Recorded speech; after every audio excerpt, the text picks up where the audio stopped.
আচ্ছা সন্তান হলে পাঁচটা কিন্তু মাথা ঠিক থাকে না, সবটি কিন্তু এক লেভেলের হবে না। একটা কিপ্ট হইব, একটা কষ্ট হইব, একটা কালো হইব, একটা পুংট হইব, যেটা এইভাবেই কিন্তু করতে হবে। অনেকটা যারা একটু ব্যতিক্রম হয়ে গেছে, এটা তুই পিঠে মারিয়া লাগছে তো আর হইলো না, তো আপনার রাষ্ট্র বিরোধী করে আইন বিরোধী করে ওদের ওইভাবে বুঝাই দেবো। যখন আপনি বুঝাইতে ব্যর্থ তখন কি করবেন, আইনের কাছে আইন যখন ব্যর্থ তখন কাছে কিছু করুক, কিছু করার না।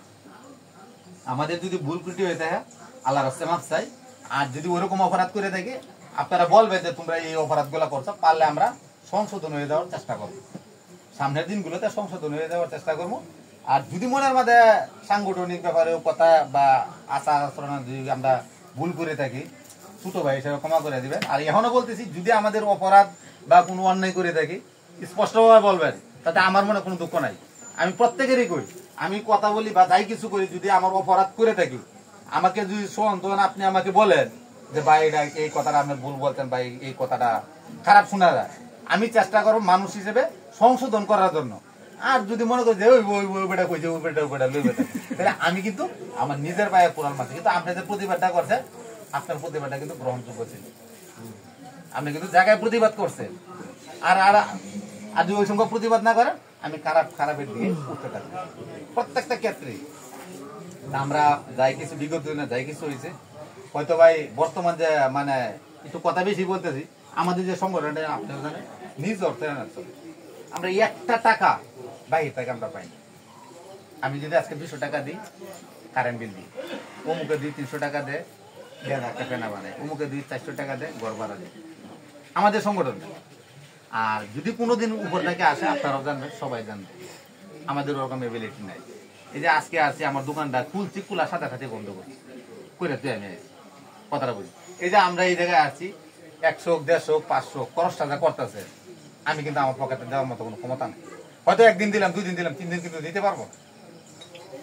আমাদের সংগঠনটা এই জন্যই আমাদের সংগঠনটা আগাইতে আসে না। অনেকজন কইতে আইসে রে 2-4টা ফুল আমার ভাই, যখন একটা মৌমাছি চাক আপনি কাটতে যাবেন, যখন দেখবেন যেটার মধ্যে মধু নেই, আপনি কিন্তু মৌমাছির আশেপাশে যাইতেন।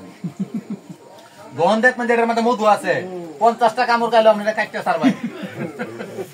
মৌমাছির কামড় কিন্তু জ্বালা আছে, পরিষ্কার কথা যেটা কাকা। আমরা যদি আজকে যদি 50টা লোকের বলি কালকে তোমার 500 করে টাকা দাম, কালকে নাইতে পারে যাবে না, কটু করা দাম খাওয়াই আমরা তো না যাইবো। নিজের কাজ করতে সাংসারিক কাজ সবাই কথা বলে কথা বুঝবেন না, বেশিক্ষণ কথা বলতেন না, সবকিছু করতে করে যখন আপনি 1 দিন যাবেন, 2 দিন যাবেন, 3 দিন কিন্তু আপনি যাইতে পারতেন না, কারণ আমার ওই এবিলিটি নাই। আমি সারাদিন কাম করি, একবারের বাইক কামলা দিই, আমাকে 500 টাকা দেয়, বাল বাচ্চা নিয়ে রাখতে খাই। আমি সংগঠনের পিছনে আমি সময় দিতে পারবো?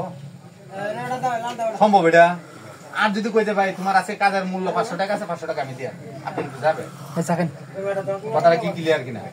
তো আমরা ওই পজিশনে যাইতে পারি না, আমাদের সংগঠনটা ওইভাবে আগাইতেছে। এরপরে আলহামদুলিল্লাহ